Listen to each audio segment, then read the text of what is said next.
Hello and welcome to the latest from Hearts Standard. My name is Joel Sked. I am joined by James Kearney, and we are here to discuss another Heart of Midlothian victory and another Heart of Midlothian victory over Celtic. It's all becoming too easy. That's two in a row for Hearts over the Scottish champions, and very much tongue in cheek because I know what Hearts' record over the years has been like against Celtic. But when you do win and win back-to-back games, you may as well enjoy it, and that's what we did yesterday. Well, you certainly did. Yes. When did you leave the pub? What time were you there? I got home just after 10 to sort the Shankland Q&A. Had to go and run and pick up my car from Gorgie this morning, having spent, I don't know, 12 quid on parking. It was fun. It was fun, and you just had to make the most of it because I know how rare these occasions are. But exactly. You got to enjoy them when they come around. You know, absolutely, it's always good fun. It was a good day. It was a good day. So James, you watched the game again today. I've just watched it once and at the game. How did you think it went? Just kind of briefly before we dig into the detail. To be honest, it might be an obvious thing to say because obviously Hearts had the numerical advantage, but there was just the amount of control that Hearts had throughout the game. I think in the first half, barring the penalty that Celtic got, obviously, Celtic didn't really fashion that much of note, whereas Hearts were, creating some good chances. There's some kind of variation in the style of play as well. Sometimes they're patient, sometimes they're a bit more direct. And I know that was something that Naismith had touched on in the post-match press conference after the game, was talking about how when Celtic did go down to 10 men, at times there can sometimes, maybe in the past, certain teams might have gone, oh, they're down to 10, right? We need to go, get a goal. It's like, no, you don't. There's 80 minutes left to play, whatever it was. Relax, take your time, the chances will come, and lo and behold, they did come. So that was obviously impressive. I thought the way Hearts pressed throughout the full game was brilliant as well. Again, helps that they've got an extra man to do that, but even still, they still did it brilliantly. Shout out to Benny Beningame in particular. I thought he was brilliant, getting really high up the park, just kind of like what myself and Scott talked about in the Friday briefing, maybe really closing off those passing lanes to Awata. And then another absolutely brilliant performance from Callum Nieuwenhof as well, where, again, this is something I'll be digging into. I've got an analysis piece going up in the site tomorrow, but I thought in particular the way that he could kind of break the lines and that he'd get the ball in midfield, drive forward, commit a defender, and then shift it on. I thought he did that a few times throughout the game. I thought he was brilliant. I thought he was taking up great positions and finding space all throughout the match. It was just a constant thorn in Celtic's side. And to be honest, in the second half as well, after Hearts go 2-0 up, it's all still fairly calm. Like, it's all pretty relaxed. It's, I think Hearts do a really good job of kind of taking the sting out of the game, just making sure that they don't give up any silly chances. And then, again, this is something I'll touch on in my analysis piece that's going up tomorrow, but and also, a rare positive appearance for Keisuke Tagawa, who actually I thought came on and did really well.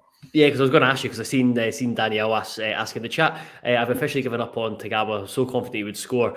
But yeah, you messaged me earlier on to say a kind of Heart standard first, a rare showing of positivity around Tagawa when he came on. Yeah, definitely. I mean, it's only on for the last 10-15 minutes or so, but I mean, yes, okay, there was a chance that he should have at the very least got a shot on target. The ball gets kind of trapped under his feet. I think what happens is he's expecting Devlin to play it ahead of him. Devlin kind of plays it to feet instead, and he gets makes a bit of a mess of it. Okay, that wasn't great. But a few minutes before that, he'd won the ball on the edge of his own box, sprinted 60 yards up the park, and then slipped through Tate for a 1v1. Mm-hmm. Right at the very last kick of the ball, he's making a great run in behind the Celtic defence, and then Shankland makes a hash of his pass through. If he just dinks it properly, Tagawa was clean through on goal. And there was also that moment not long after he came on where he pressed Joe Hart really well. In the end, it ended up being a Celtic goal kick, but it could have easily resulted in a corner if it just deflected a slightly different way. So I think that, and then this was something that Scott McIntosh had touched on before the game, was the fact that this might actually be one of the few domestic games that Taga was actually suited to, just because the defence opens up, there's a bit of space for him to play in, and that becomes like even more reinforced when Celtic are man down and they're 2 goals down, they're chasing the game, defence is pushing up, there are those gaps to exploit. And I thought Tagawa did a really good job of doing that when he came on. Like, yeah, okay, he could have done a lot better with his chance, obviously, but he was getting himself about, he was getting to good positions. And I don't, for a player who has often been maligned this season, including by ourselves, I thought he was actually really positive, and it was nice to see. Good. I like that, and I look forward to reading that tomorrow. It will go up on the site. So we'll kind of break the game down. What I'm going to do is think we may as well just get all the refereeing nonsense out the road, okay, once and for all.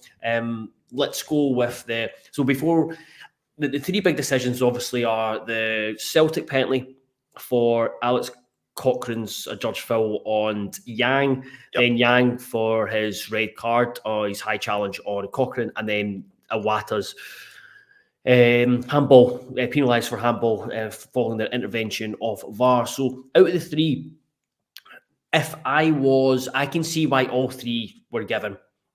And at the same time, all 3, if we're given against Hearts, I'm not sure about that.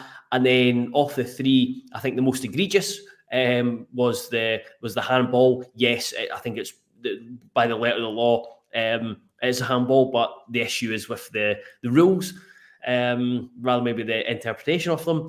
And then I think the most clear cut is the red card. Again, Yang's going for the ball, and I can see why Celtic are a wee bit miffed. I think they've appealed the red card, but I think it falls into the category of serious foul play, which, according to IFAB, is a tackle or challenge that endangers the safety of an opponent or uses excessive force or brutality must be sanctioned as serious foul play. Any player who lunges at an opponent and challenges the ball from the front, from the side, or from behind using 1 or 2 vulnerable flags with excessive force or endangers the safety of an opponent is guilty of serious foul play, which is something I think Jim put up, saying that I don't understand if line being harsh isn't the rule that a challenge is reckless or endangers an opponent, and then a red card is shown. Alex could have easily been hit. So yes, So yeah, Jim gets a spot on in the chat there with his message. So yeah, I thought that was the most cut and dry decision. Yeah, I think so. His foot's in a really high position, and I've seen some Celtic fans say that, but there's no intent there. Doesn't see him. That doesn't matter. There doesn't need to be intent. Like if you kick a guy in the head, you still kick the guy in the head. So yeah, I don't think there can be too many complaints about that one. Honestly, equally for both the penalties, I don't think either of them are penalties. Well, the handball one is a penalty, probably. I mean, I don't really understand the handball. But it shouldn't be. Like if we're trying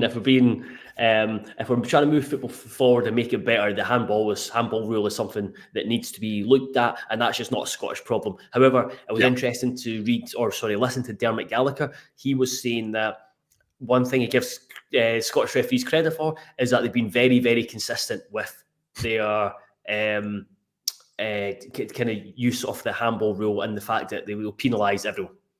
They've been consistent.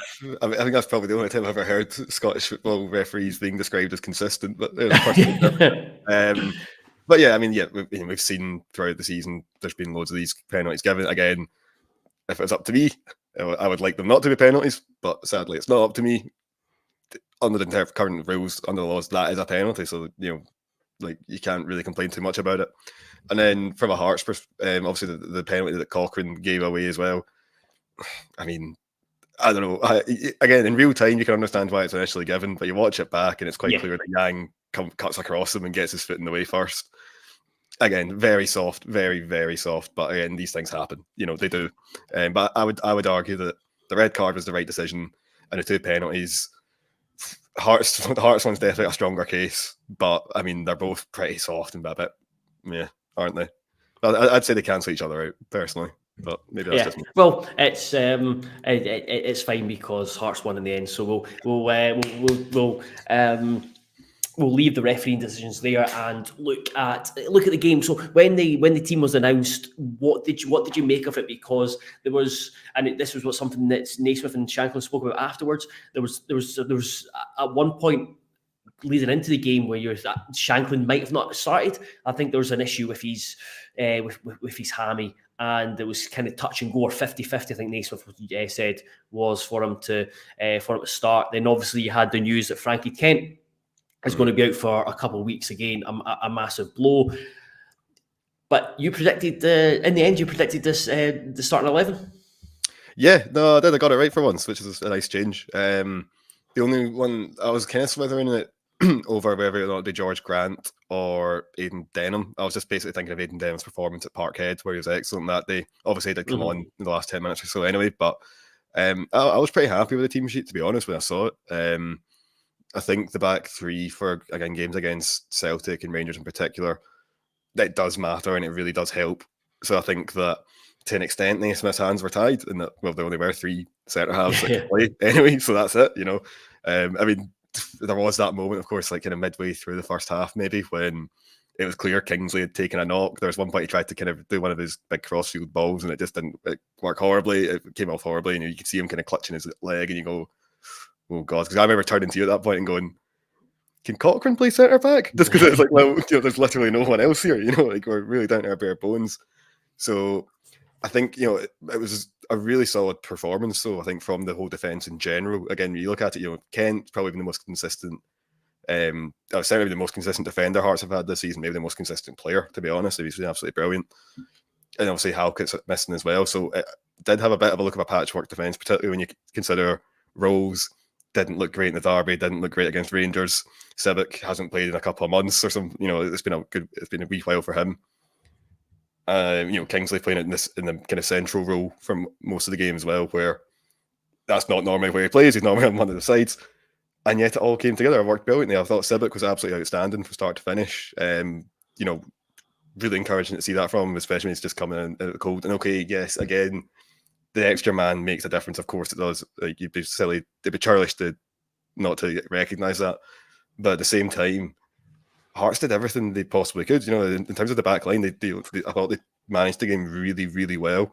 Even when Celtic started applying some pressure to them, pressing a wee bit higher, asking some questions of them, they never once looked phased. I mean, there was one point when Civic, he almost got caught in the ball in possession. He almost gets robbed of it. He just about keeps a hold of it, plays it back to Clark. A second later, he gets the ball back, and again, I think it's Maeda's bearing down on him, and he just does a lovely wee cut inside and dummy, sends him past them, and then just plays a great pass forward. So stuff like that, you know, where it's like, okay, he's almost been caught there. You'd understand if he was like, just hoof it, but he didn't. He still maintains that composure, and like that was really kind of emblematic, I think, of the defence in general.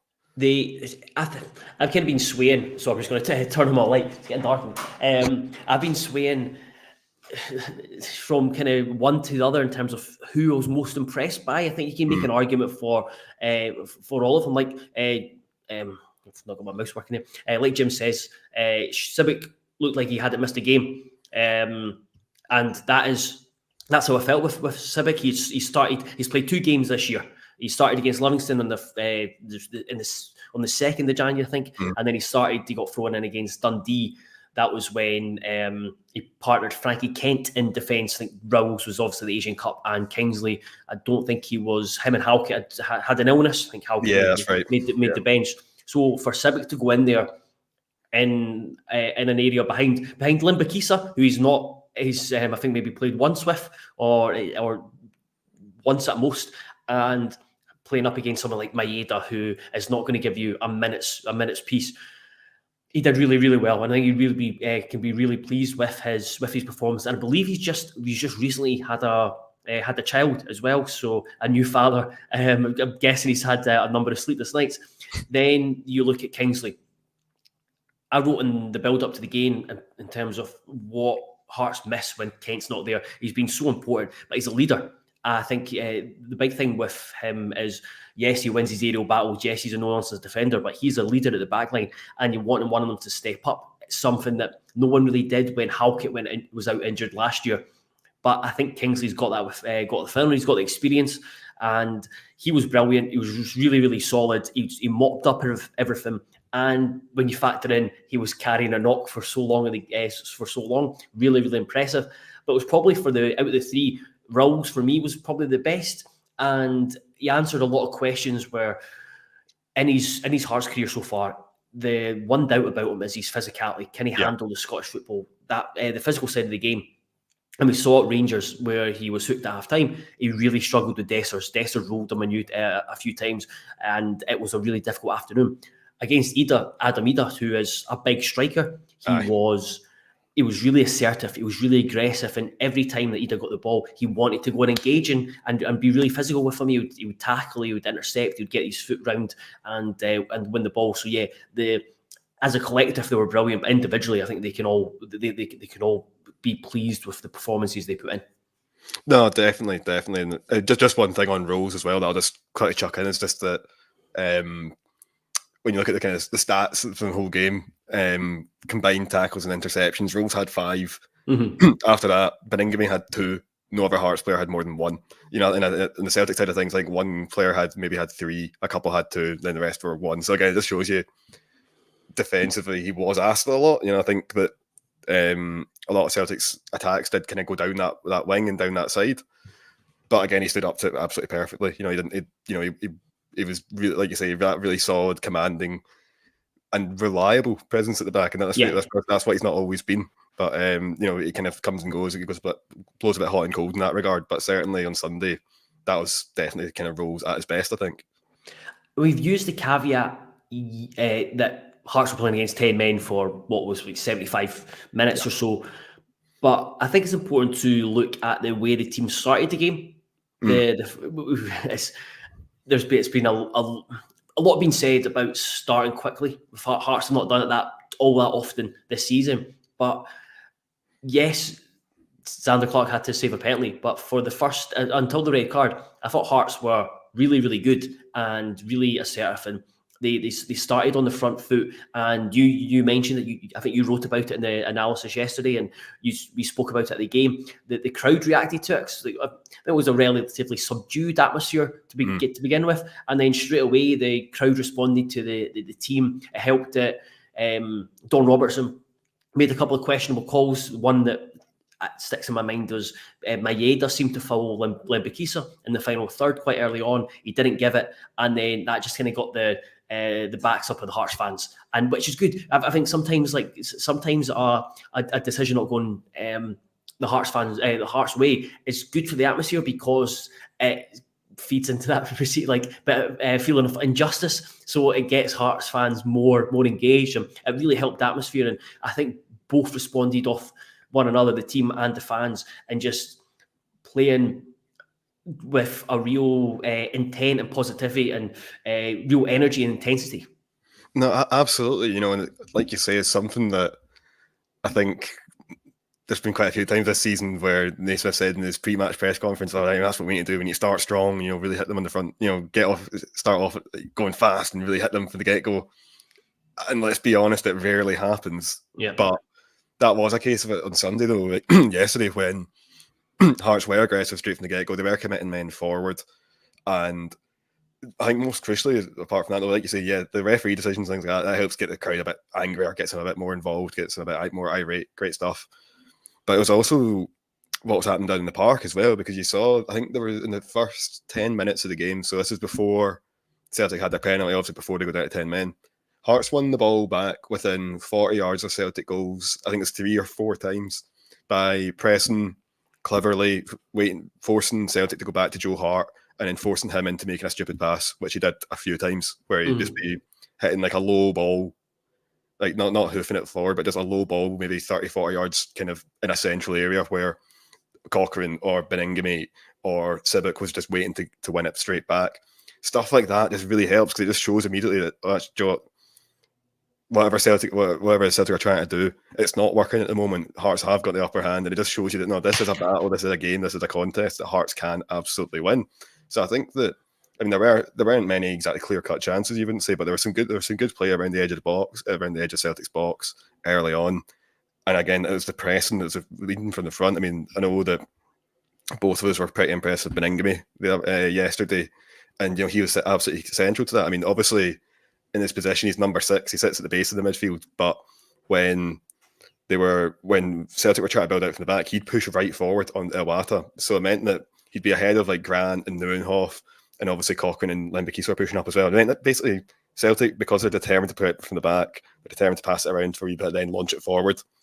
They just didn't really have anywhere to go. And again, things like that early on, that really helps set the tempo, I think. And again, it really helps get the fans on side. And then it does become that kind of, virtuous circle where, something goes well in the park, crowd applaud it, makes the players more motivated, something goes well, blah, blah, blah, and on it goes. So, yeah, I think that obviously, the red card helped, particularly after coming on off the back of the penalty save as well. You're saying, those are big moments, big galvanising moments that really help get the crowd to really believe that this is what's going to happen. And I think that, but, obviously that did happen after the red card, but even before that, the signs were there that Hearts had started the game strongly and that they weren't there. This wasn't going to be like Ibrox where they were going to sit back, hope for the best and just cling on for dear life. This wasn't that at all. It was really forward thinking. And again, it's that thing of, okay, let's just see it a little bit more regularly now. I'm glad you mentioned Benny there, because Jim said that in the Jim Ogg said that in the YouTube comments, that he was looking like the player he was before the 15 months out, and he did. He seemed he covered a lot of ground. I have this with Benny, in that even when he walks normally, he runs, a lot of people could probably look at him and think, "Oh, he looks injured or unfit." I just think that's his natural gait. That's just how he is. But he was fantastic, and on the possession side, 91% pass success rate, which is really important. Yes, you might not make loads of sexy passes and break lines, but against Old Firm, it's so important that when you have the ball, you keep the ball. And I think we saw that. You mentioned earlier about the control Hearts had, and it was really impressive, the mindset, because when Celtic went down to 10 men, Celtic actually had a period of kind of not dominance, but a period of control where they just settled into it. And that's where you're kind of worrying that Hearts fans understandably might get a bit antsy. They're like, they've got 10 men, let's get about them. And there was a real maturity in the way that Hearts dealt with it. Like you said, that they didn't go chasing. There wasn't any positional. They kept their discipline. No one was like running out of position and kind of spoiling what the structure that they set up. No, exactly. And kind of like what you're saying earlier as well. Like the fact when you look around the whole team, it's difficult to find fault with many players. To be honest, I think that everyone had a really good game. But I mean, I'm sure I've just about to go on and talk about him. Obviously, Nieuwenhof was brilliant when it came to that kind of getting forward, linking the midfield to the attack, progressing play. But so was George Grant as well on the other side. I thought George Grant had a really good game again. Like I thought he was just really solid in what he was doing, and particularly when Hearts were kind of veering their attack, because when Celtic went out of 10 men, their midfield, pretty much the whole team, was incredibly narrow. Hearts started then moving it from side to side. Initially, this was done slowly, and then they kind of clip a ball forward, see what happens. That kind of worked to an extent, but not really. And it was only when they started moving it around a bit faster, getting it from side to side quicker, that's when they started making real inroads in the final third. And Grant was absolutely key to that. Like, so many times the ball would get moved out left, and Lembikisa would be in absolute oceans of space down the right hand side, screaming for it, hands up, being like, play me, because like Greg Taylor's trying to mark two players. And in the few times when Grant kind of did get the ball, spotted him, and played those cross switch balls, they invariably led to like really good goal scoring chances. So again, is that just that thing about when Hearts were able to, sometimes they'd slow it down, draw Celtic in, and then hit them quickly, directly, and other times they would just, they'd actually be a lot more direct to begin with and just get the ball out to Lembikisa, get him to get the ball in the box, and being able to kind of change the tempo like that, that really kind of flustered Celtic. I think it's fair to say. And again, just having that variation, recognizing that, all right, we'll try it this way, we'll try it that way. Just that whole idea, like you're saying, about just being patient, just understanding that the whole game's still left to go. The advantage is with Hearts. Let's try out a few different things rather than just going like, let's just shell it long to Shankland and see what happens. So again, really mature and really composed as well. Yeah, you mentioned Lembikisa there, Gary Mulroney, aka the Moon Report. He says that Lembikisa fulfilled the right wing back role excellently in and out of possession, providing the team with horizontal width and a great option for ball progression. And yeah, I think it was a really, really encouraging performance from him. He was direct, which is really good. Added pace in, and there was always that fear with just the defensive side of things, but I think he did really well. Passing can sometimes still be a wee bit erratic, but on that though, Ado said actually yesterday his passing was absolutely fine. I don't think there's anything wrong with that at all. Again, on the second watch, Liam McKee says one of the players that actually did really stand out. Again, it's like one of those games similar to Sibuk or similar to Beningame.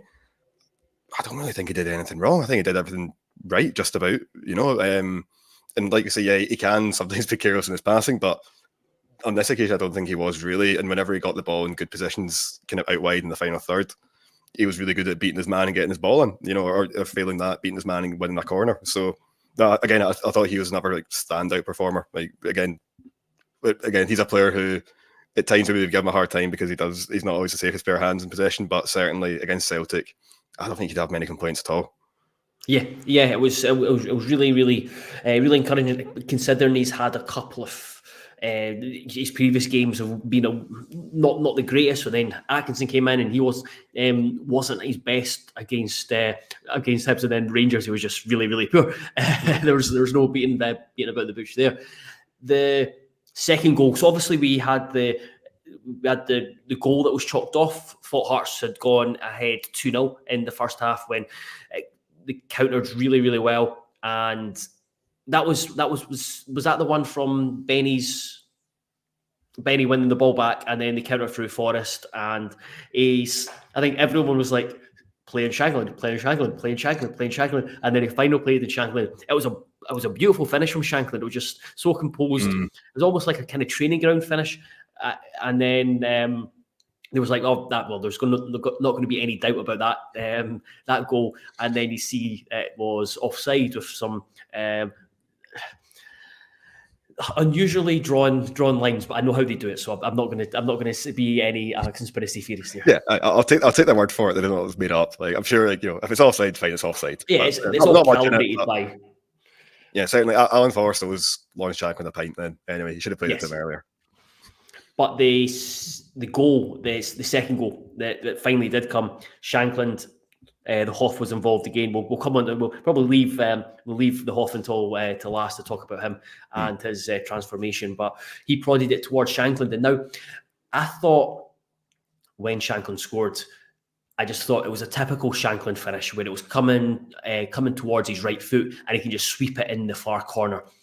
But seeing it again and again, the ball kind of bounces up, and it's not an easy shot to take, but he's just got to the point now where you just expect them to score even the most difficult chances, and he's proven himself as one of the best finishers in Scotland. That he turns get a wee bit geeky here, but he turns chances that have a very low XG into, as soon as he hits them, there's a good chance that's finding the back of the net, like he did on Sunday with just a superb finish, and that's him on to 20 league goals, back to 20 league goals a season. That's the first striker who's done it back to back in a top flight campaign for Hearts since Willie Wallace in the 60s. And I was just looking earlier on that he is, I think he's 3 away. He's on 27, so he's 3 away from hitting 30. Be the first striker to do that for Hearts since Robbo in the late 80s, I think it is.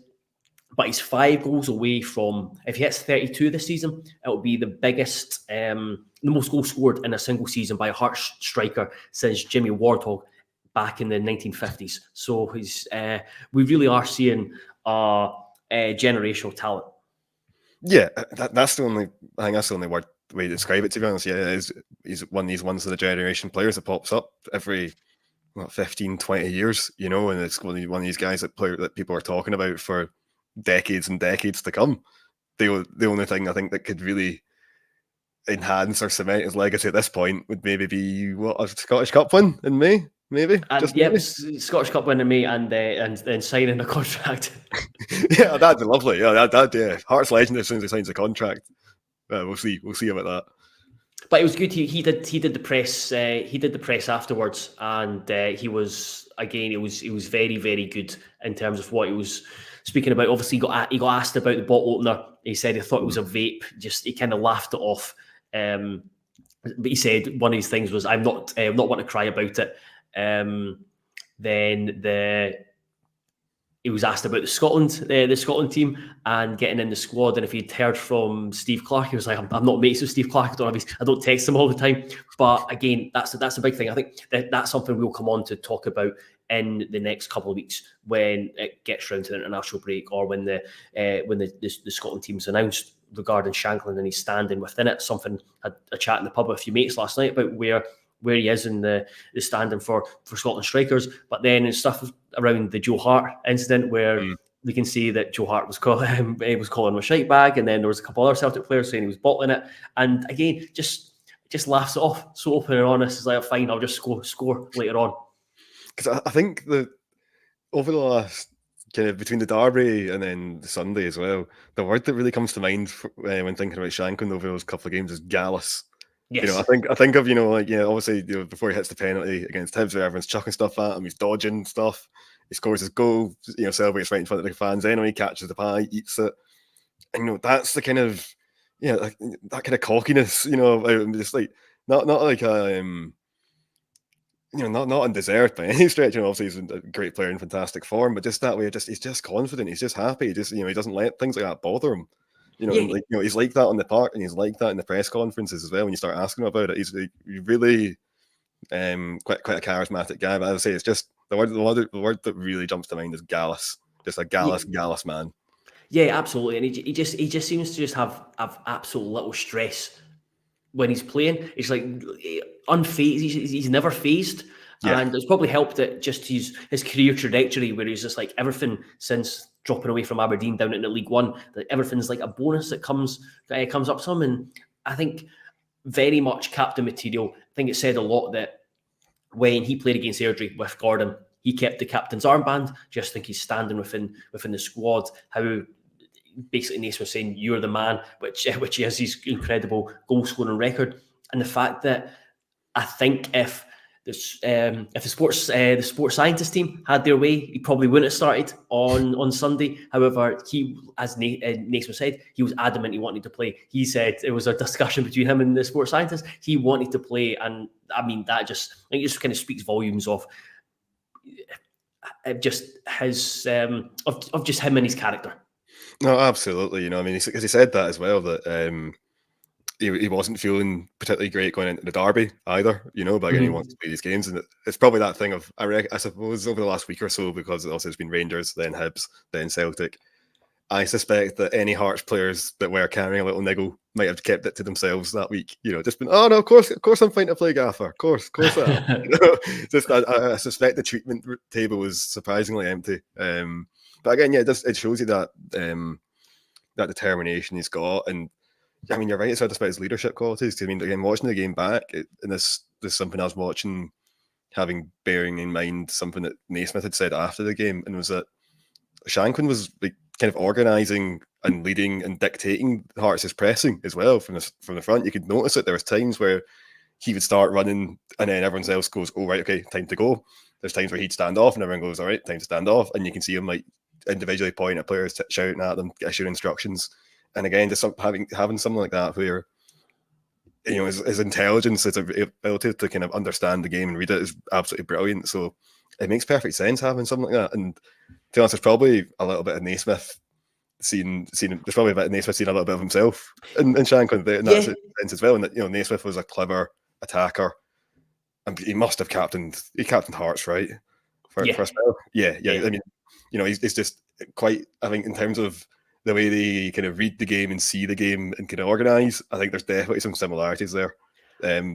Maybe in terms of, Naismith could run at least, though. I'll give him that. Naismith was a fast one. But with Naismith, I think he probably admit this himself, and the way he spoke to other players, he was very demanding, and it does seem he could border on kind of angry or frustrated with players. Whereas Shankland, like there was one yesterday where the way his manner with other players, even though he's telling it was Dexter Lempikisa, there was a ball where Lempikisa should have went and just went and claimed it for himself, but he kind of backed off, and then he made the block. A few moments later, Shankland shouted across him, but the manner he did, he was like letting him know that you need to do better there, but in a way that was like encouraging at the same time, which again is, especially now when managers talk about it the way the way you develop relationships. It's more carrot than stick now with the way you handle players. So yeah, really encouraging. And I suppose move on to Hearts went 2-0 ahead, and I don't think it's any coincidence that Celtic's 3 best chances, the penalty side, came after Hearts went 2-0 ahead. That's because they had to push. Hearts were in a good position, and that was just with the game state. It's always likely going to happen where Celtic were probably going to get a few chances. Zander Clark came up big, as he did with the penalty, with a few key saves. And again, a really big performance for Zander Clark at a time where, especially after the Rangers game, people were questioning him and whether it was time to bring Craig Gordon back in. I did see a comment under one of our YouTube channel, YouTube videos, saying that one person hoped that Hearts got hammered by Celtic because that means that Zander Clark would be replaced by Craig Gordon. I don't quite agree with that stance, but yeah, it was a really big performance from Clark again in front of Steve Clark. No, absolutely, and again, it only strengthens his credentials for the Scotland squad right now. I mean, just based on the other kind of contenders that he's got, or rivals he's got for the Euros this summer, it's kind of very difficult to see him not at least being on the plane. It's very difficult. But again, it's another clean sheet, so that's him on what? Is that 13 now? 14? That's a lot. That's a lot. I'd love to know the last time a Hearts goalkeeper got 14 clean sheets in a season. I'd suspect it's a while ago. It must be Gordon, surely, at some point, I'd imagine. But it's been a brilliant season for him. But to be honest, the one chance that Celtic had that really stood out for me, the one where I went, "Oh, that could have easily been a goal." I can't remember who it is that takes the initial shot, but a Celtic player hits a shot, Clark saves it and palms it out to the edge of the box, and then someone hits it first time on the rebound to try and kind of crash it in. And who's there? Macaulay Tate, of all people, flinging his body and absolutely goes flying in, gets the block in. Because it's one of those ones where Clark is just getting back up to his feet. If there's any kind of direction on it, there's nothing he can really do about it at all.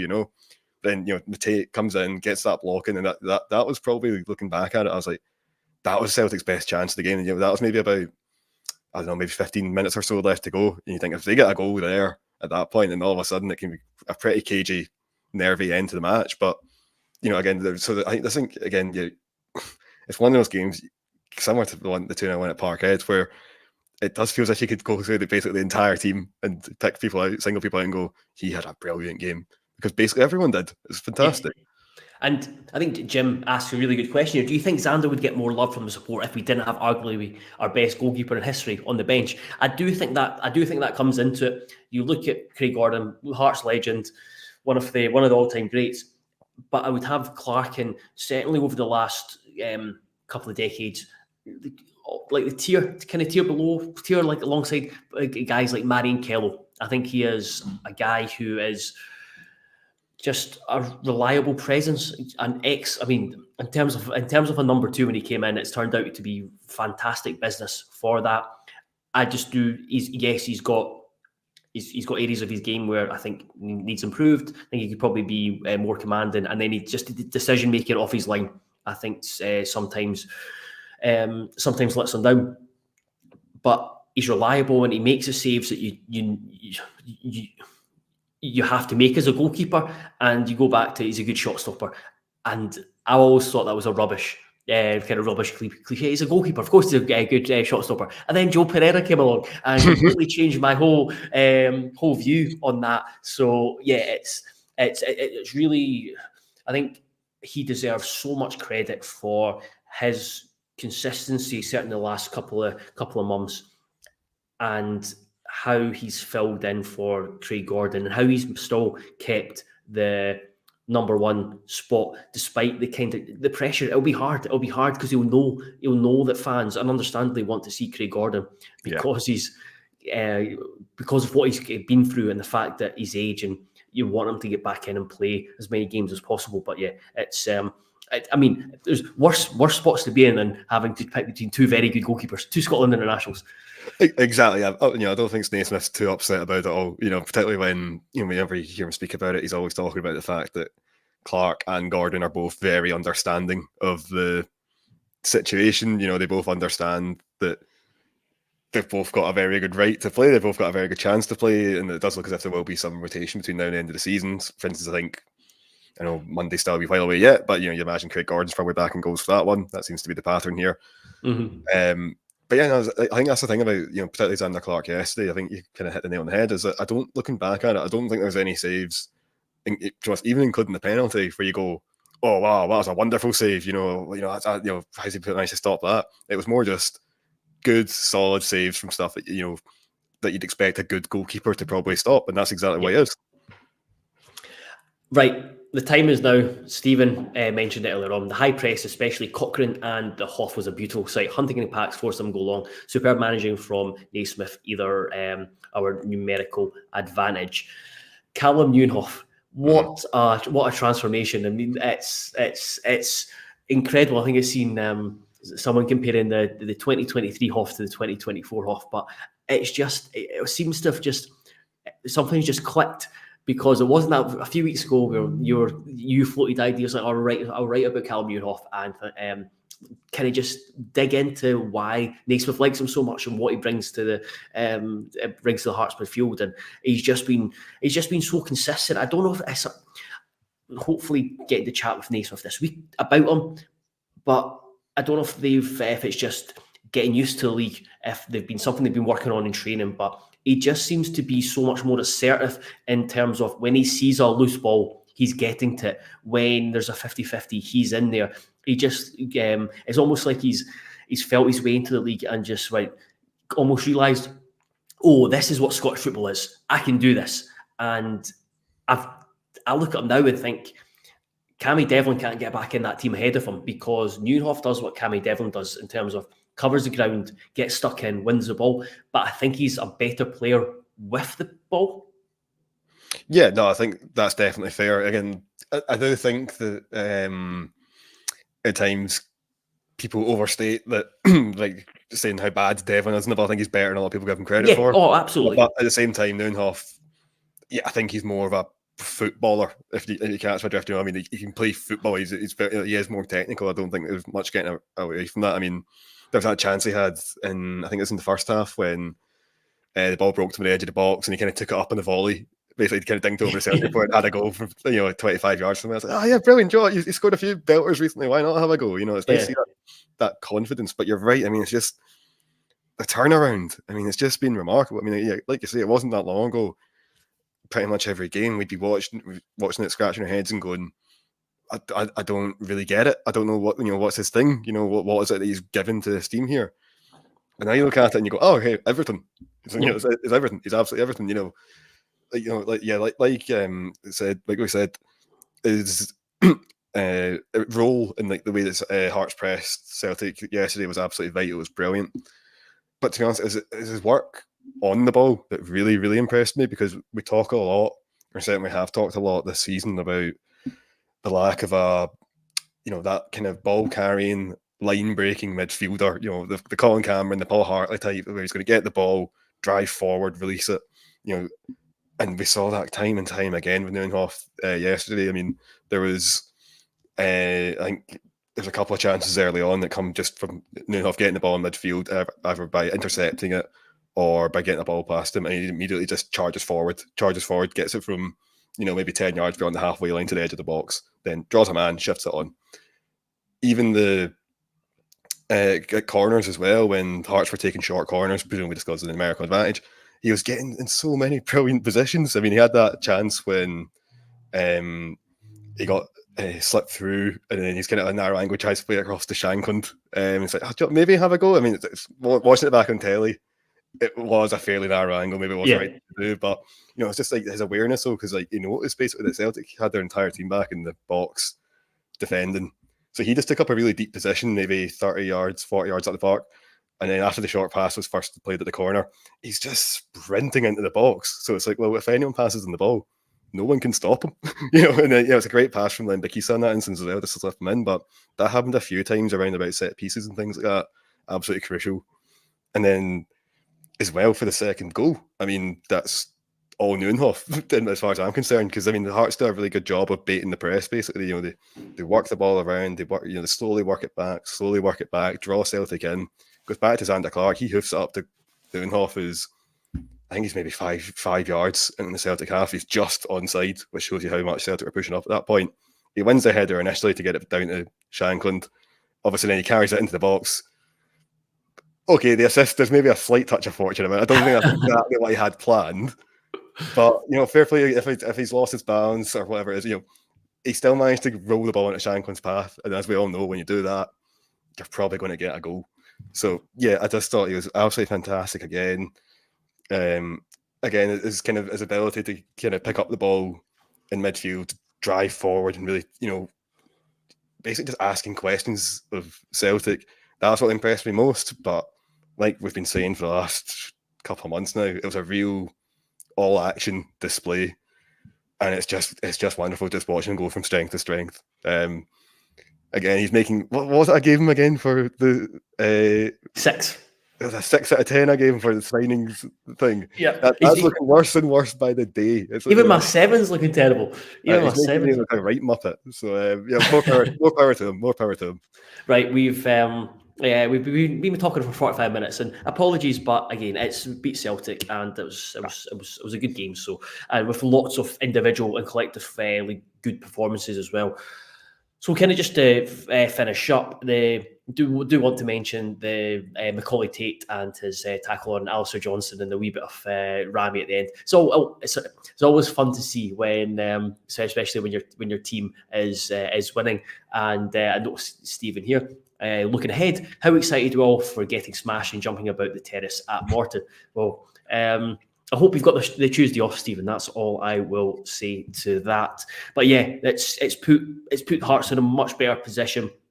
Kind of, or like fans, just like mentality-wise, going into the Scottish Cup clash with Great Water next Monday. Just after a couple of, one bad result and one not great performance, kind of just builds that momentum back, and rather than kind of going 3 without a win, going into a very tricky looking Scottish Cup game, you're going into after a big 2-0 win against Celtic, which is always great. So we've got that to look forward to. But until Wednesday, when James and I will talk about something, I'm sure there'll be a topic that'll crop up. That is us. Thank you very much, everyone, for continuing to listen to us. 47 minutes in. Again, apologies. But yeah, thank you very much, and thank you very much for continue to subscribe, support, read, listen, watch, everything and anything. Remember to subscribe to the YouTube channel, and if you want to subscribe to heartstandard.co.uk, you can do so for £4 for 4 months, or I'm blanking on the other price. I think it's I'm not sure what it is for 12 months, but you can find out on the subscribe. A surprisingly low price. Yeah, surprisingly low price. So yeah, be sure to do it, and continue to support us as we provide content on Hearts Midlothian Football Club, who are heading to Europe next season. But until the next time, thank you very much, everyone. Thank you very much, James. Thanks. Goodbye. Bye-bye.